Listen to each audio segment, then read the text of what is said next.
I think with I know you spoke of Chuck, and Chuck is one of those. Chuck, I'll talk about you now. Chuck is one of those guys that built his team where he has slowly put the pieces, just like you said, put the pieces together, and they have standout athletes on both sides of the ball. Dear Lord, let me say this man's name right. Kawatney Ward. Oh, that first name is always hard on me. Is one of the best free safeties and one of the best defenders in the league. And Bryant Smith, if his leg is right, he's a problem. Also got Chappell or Chappelle at wide receiver. They have talent. This could be the year that they take that playoff step. Travis and Chilton. Travis is one of those dudes that finally he got a head coaching gig. Like he's worked for it and he's earned it. And knowing him through our various conversations, he has definitely assembled in his mind and what will build a strong team. And Sherm, I've known Sherm longer in semi-pro than I've known anyone else in this league, and I know the Kings are the team that, because the Gators, because the dynasty, the Kings are the team, like Matt said, like they're silent, but they're going to be there. They're the horror movie villain where if you're not paying attention, they'll just think it behind you, and it's when they get their hands on you, it's going to be over. It's one of those teams that they've been consistently good for as long as I have watched Southern semi-pro. Now, with that said, Sherm, like when you look at what team, be it new or whatever, are you most excited to watch that's not your own? Like, based on the schedule. Like, what game, I should say, that you are like, this might be kind of fun? For me, I believe the Orlando Predators and maybe the Storm or J-Rock's team, something like that. I believe the the east side of this league is going to be pretty a lot more competitive than it's been in the years past. I think it's going to be a lot of fun watching those guys on that side of the league. So as far as the Predators, there's another team that's coming in with a lot of hype and a lot of talk. I'm just anxious to see who they are and what they can do also. Now, Chuck, I spoke on your team. I spoke on your team well. That you have cultivated talent. What team outside of your own are you most excited to watch? Like, just from a fan perspective. It's a couple, and basically, it's just definitely the new Gators. Like, I am truly excited to watch this first game of the season, the first classic game. Gators versus Gators, because they've been going at each other from the time, Bernard put the logos up and they found out there was another Gators in the league. So somebody got to give the helmet stick off of that one. And doing some research, find out that the Orlando Phantoms, and you're gonna have some fun with this because the owner is also from Miami. Oh God. He's a Miami Carroll City grad. I'm a Miami Northern grad. We're lifelong enemies. But just knowing what his team has done in the Central Florida area for the last, at least 5 years, is going to be intriguing to see what they can do on this side. And on the West, I can honestly say the Crusaders. I want to really see what the Crusaders are bringing to the table. Coming off of 3 straight championships down in the XFL, and I remember the last couple of years was going back and forth, hearing their players saying, "Hey, we can come over to that league and dominate this, that, and the third." Well, guess what, buddy? It's time to cash those checks. Let's see what you got. I agree. Now, Travis, as someone who watches the league intently, because you've coached in different spots and you can keep an eye on the league, outside of your own franchise, which team are you excited to watch? Selma Vikings. Chuck has been building a team, slowly each and every year. He's filling in, certain pieces on both offense and defense. Matter of fact, he's got a guy playing for him right now that I'm kind of mad that he's with Chuck and not with me. Talking about Ricardo Stokes, but uh, I think Chuck and the Vikings are about to make some noise. They're my pick to make the playoffs. I didn't last year. I think that Chuck, all right, Chuck, you're under pressure, Chuck. You got to make these playoffs now. Like You're right. You're right. all of it. I see it. All of us see it now. We're not All of sleeping us no see more. it. Nope, Yeah. we are fully awake and we see you now.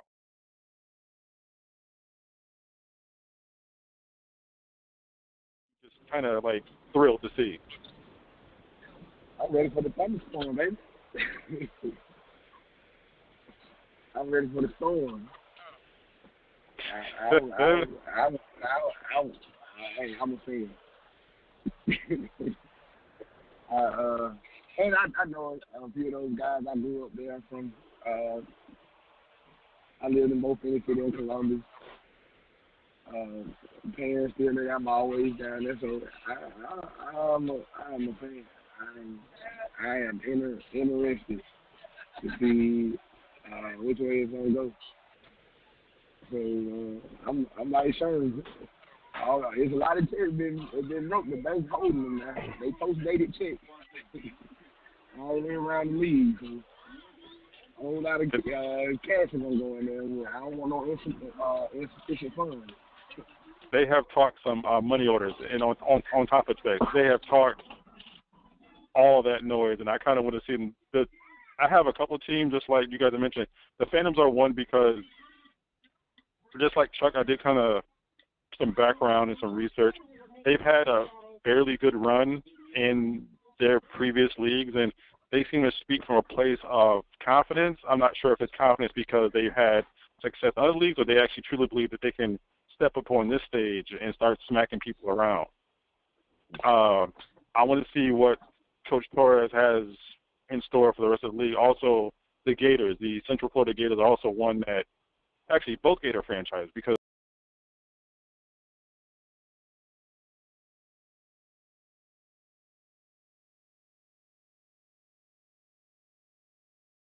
Coach Burley seems like he has his mind right and has his franchise in the right direction. Even Gulf Coast, they have added so much talent, so much more talent. Like where I want to see how all of those pieces fit, and I want to discuss the dynasty next. Everyone in here has whose teams either played against or they played against the dynasty themselves, and they're one of those teams that after watching their games back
back when I went to college, so I have a different appeal for those guys. And when you out there on that corner, it's not always about the stats and the interceptions like a lot of these guys in the league try to put up. It's about forcing the run.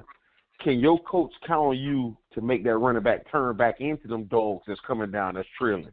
My corners, I always try to give them to understand, if I can get you guys to turn this ball back into Bryant coming down and Tez coming down and P coming down, if I can get you guys to turn it back into them, we're going to make most running backs quit.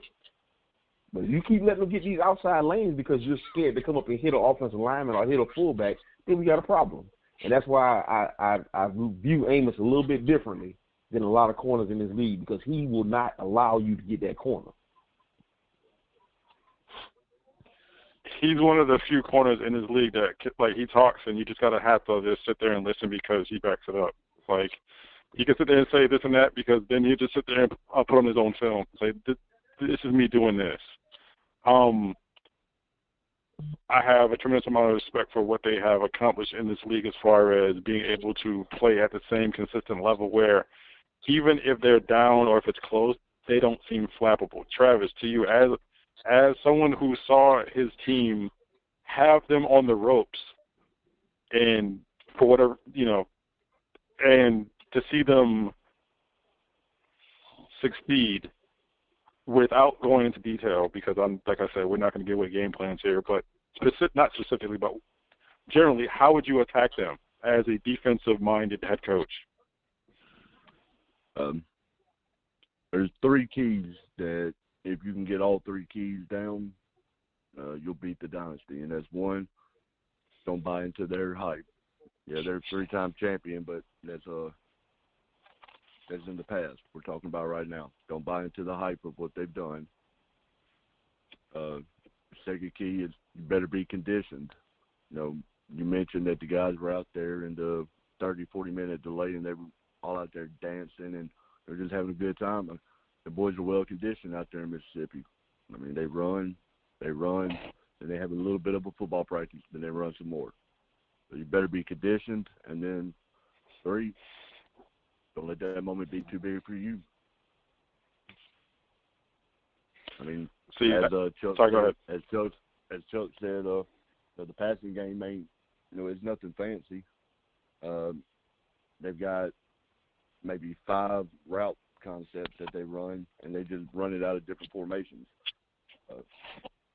Easily to pick it apart, but people see Steven get back there and drop back and like, oh God, here comes the reigning league MVP that's led this team. I mean, they let the moment be too big for them, and they beat themselves.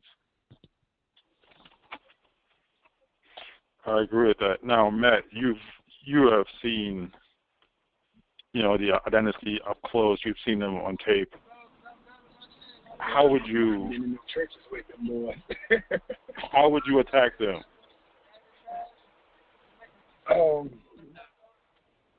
I think Travis was down there when we played him in New Orleans, and I think he witnessed one of my blow-ups with our coaches, which it wasn't a bad blow-up, but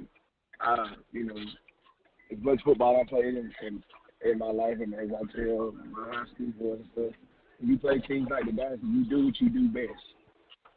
And don't get caught, Sharon said, don't get caught up in the line that they're the champions. Don't get caught up in all the other crap. You do what you do best. And our coaching staff, when we played them in the national championship a couple years ago, got caught up in, let's try to do something we ain't never did before. And credit to Mike and his staff and his players. They didn't change nothing they didn't do. And they, when they saw us come out in that crazy stuff, they played just what they were doing it. And it gave them all the confidence in the world because we went away from what we do well. When you see teams like that, you do what you do well. And you let your best athletes, you get them a rhythm and you let them play because he's going to put them in a rhythm. And you remind them, hey, you gotta play you got to play to the best of your abilities, and you gotta just worry about doing your own job. So that's my thing with them, because they're gonna hit you. You better be fundamentally sound. You better be you better make sure you do everything right, left and right. So you just do what you do best, and don't get caught up in the hype.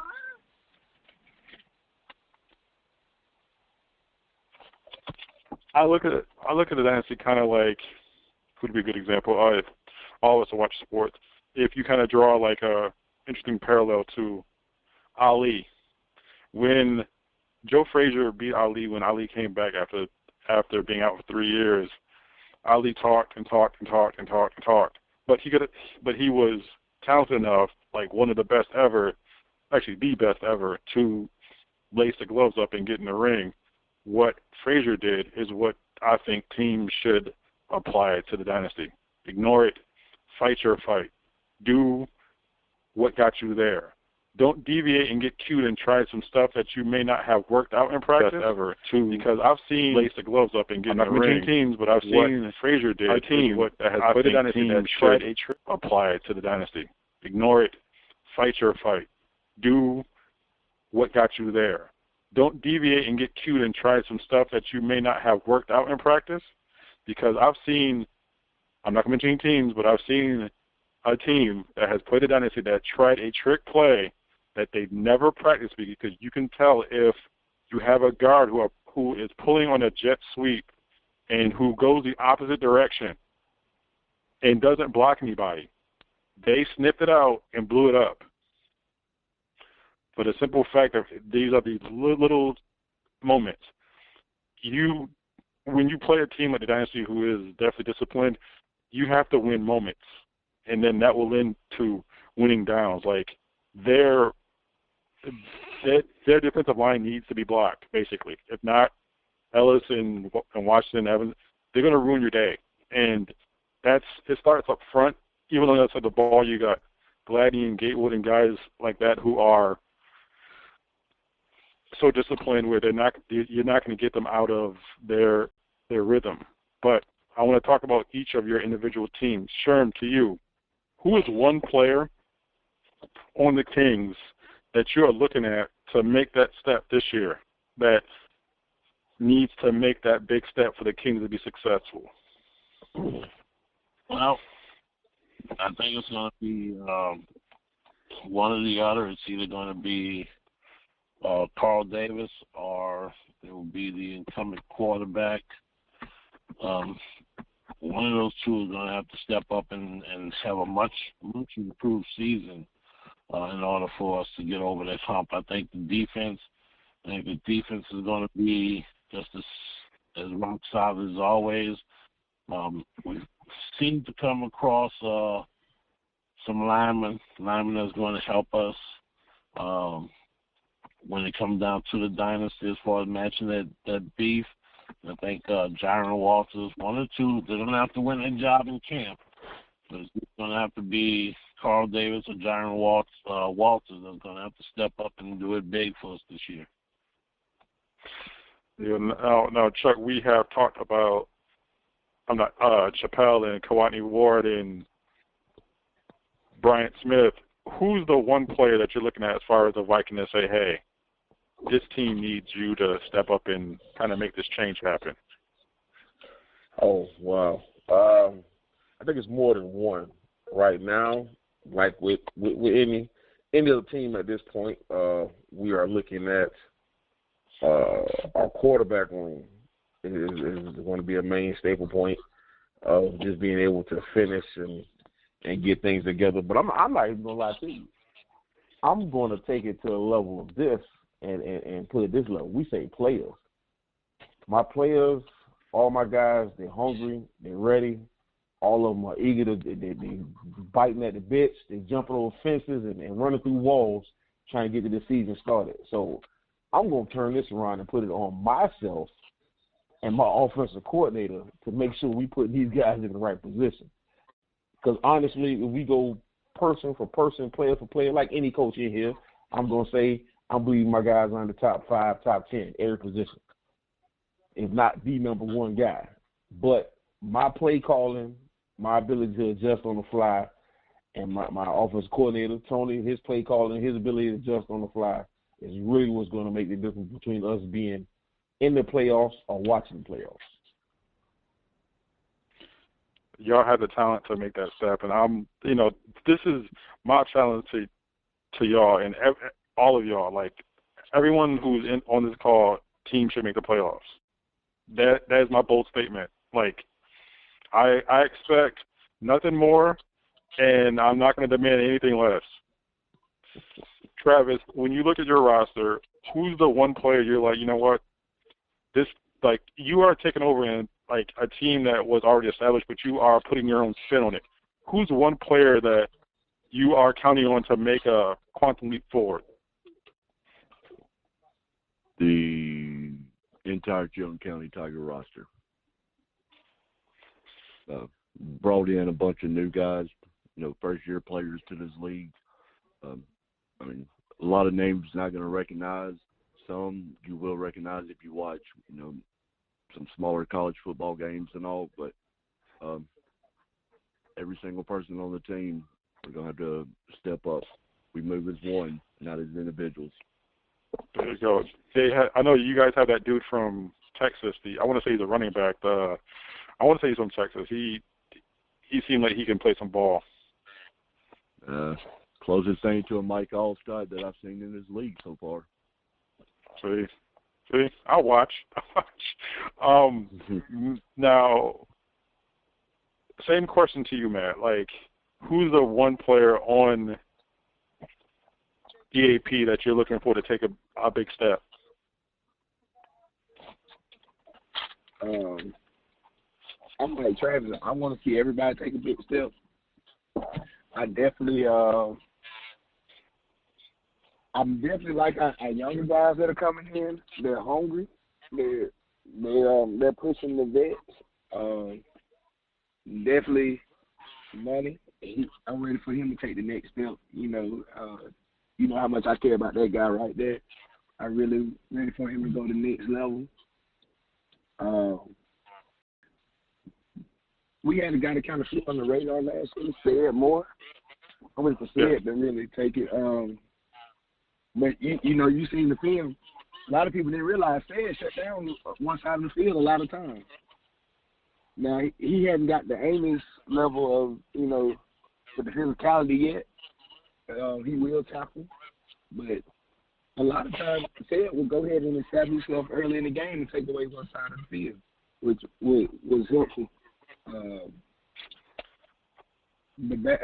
Bashmans is Bowen Bear, Quentin Patrick, and Isaiah Pearson. That's ready to see them take the next level. Isaiah has been an all-star in this league a few times. Been a top 50 player, all-star in this league. Demo, Dontavius Moore, definitely ready to see him go to the next level. As everybody on this phone, on this show has seen, Demo played every side of the ball and return kicks last year. When we played the Cobras in the last game, he played quarterback, safety, and he was the kick returner and the punt returner. And, we definitely got some younger guys in the receiving corps that we're especially ecstatic about. So I'm ready to see where we're at. And we keep, I try to tell the guys every day, just get better, get a little bit better than you were the day before. And you just keep pushing. But the little things are going to take you to the next level.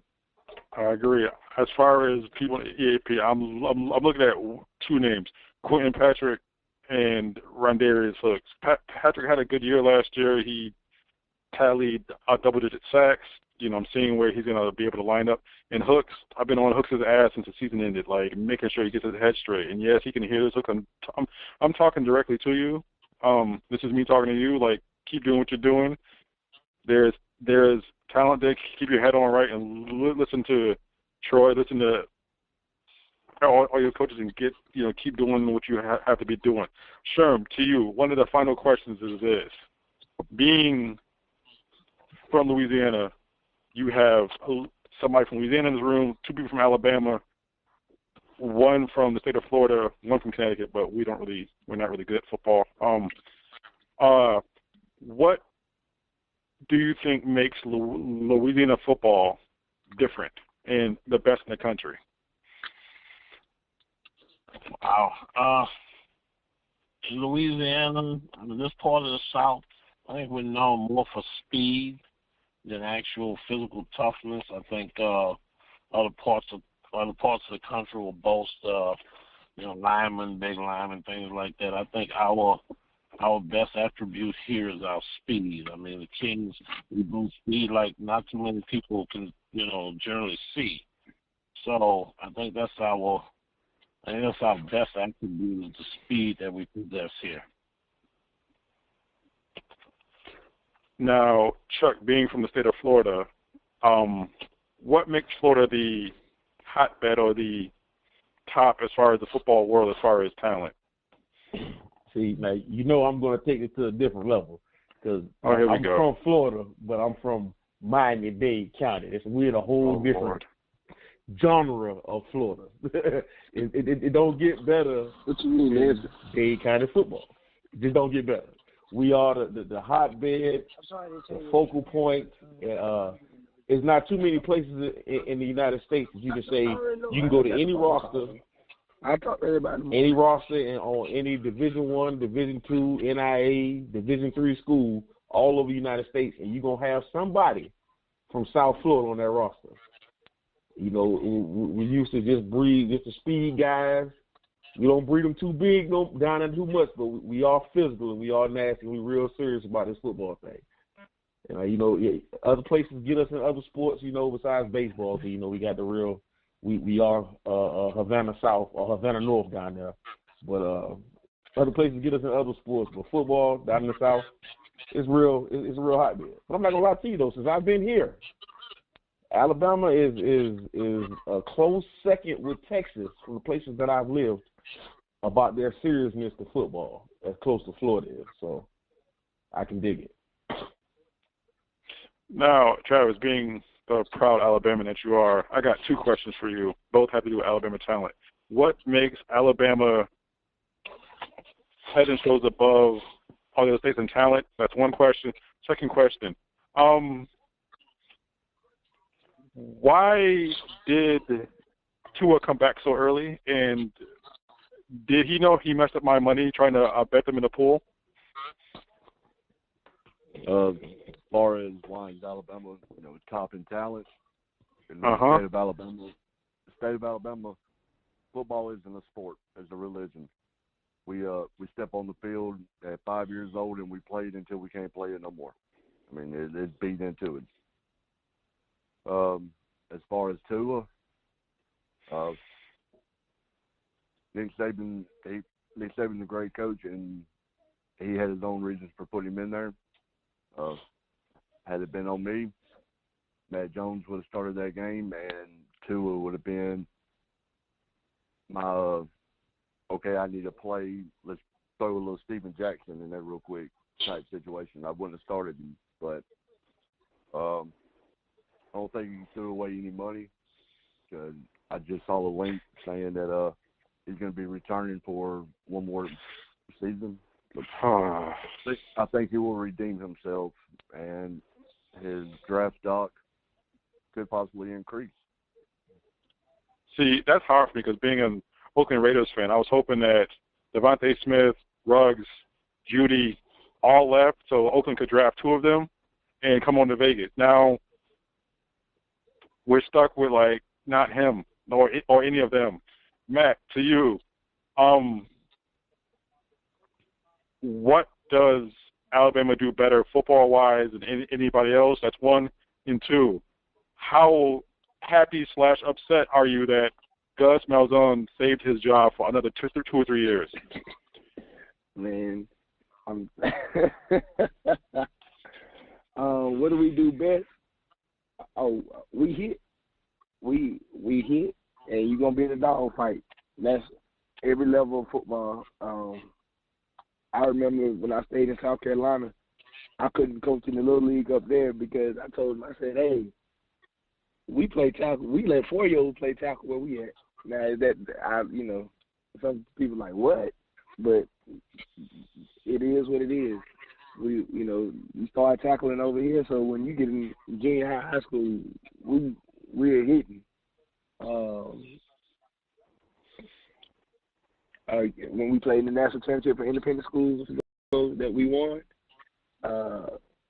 again, it was South Carolina full circle. We played a high school out of South Carolina's first game, and I told my boys, I said, look, they 11-1. Yes, they won state championship in South Carolina, but I promise you, they ain't never played no team from Alabama, and we're going to run through them. And my kids looked at me like, Coach, you kind of cocky on that one. And I said, we're going to score on the first play, and y'all going to hit them on the kickoff. And that's how I went. And we was in cruise control the rest of that game. How happy am I about Gus saving his job? How many Alabama fans we got on the phone? How many Alabama fans we got on the phone? I guess we're one with Travis. I'll tell you, I'm a football fan, but I'll take Travis, Alabama fan. Right Travis, I love you, brother. Y'all had one job. One job. y'all had one job. Malzahn understood the difference between a football game and a chess match, and he played his chess match just perfect. Right.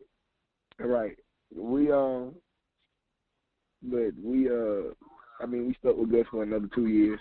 But I will say this, talking to a few of my former teammates and stuff today, I do like the Chad Moores or Sam McGee to Auburn as an OC. Maybe Gus will finally let go of the reins. And, use a real OC because Coach Dillingham may go be the OC at Florida State. So we'll see. Gus Steep, it ain't as hot as it was. It still is lukewarm, but we'll see where he's at. So. There you go. Now, before we get out of here, I want to wish you all the best as far as the upcoming season. And I guess if I had one piece of advice for all of you as coaches, as far as players, hoodies. Y'all need to start selling hoodies for folks up here in the cold in Wisconsin. It's supposed to be 12 degrees tomorrow. Get your owners or whoever else hoodies. I'm gonna send you one of the high school hoodies, and then when we get the new EAP hoodies, I'm gonna send you those because Mike got you a long sleeve shirt that he said he wanted to send you. So because as we're sitting here, I'm in my basement, right, and it's like heated, but it's like a concrete floor. I have a bottle of water, right. There's about an inch of water that's frozen. Oh man. So hoodies. You can have that. Hoodies all, but Sherm, Chuck, Travis, Matt, I want to thank y'all all for joining us. Sunday we're back at our regular time at 9 Central, 10 Eastern. All y'all have a fantastic season. I'm sure. Actually, I guarantee we will definitely be having talks throughout the season because I have a vested interest in making sure that I keep an eye on all your teams. So make sure that any kind of tape or a video that y'all do of games, send so I can watch too. Fellas, thank you so much for joining us. Hey Terry, this year is on game film. It's on game film this year, so everybody's film will be up there. See, I'm here for that because tracking it down is the biggest pain in the ass I have to suffer with, and I got 2 little kids, so I know how it is. But fellas, if I don't talk to y'all, well, Matt, I'll talk to you on Sunday. But if I don't speak to y'all before Christmas, to you and yours, for me and mine, have the best Christmas. Have a few beers, have a few food. Chuck, actually have a good dessert for once in your life. I got you. No key lime, no key lime. Hey. Oh, Key lime is the best, man. Come on now, key lime, go. Key lime and a shot of tequila. That is the way to go. Fellas, thank you so much for joining us. No. All right, Terry. All right, you guys, have a good one. Good night, man. Have a good one, fellas. All It's right. been another episode of Under the Helmet. Take care of yourself and take care of each other. We will see you Sunday night.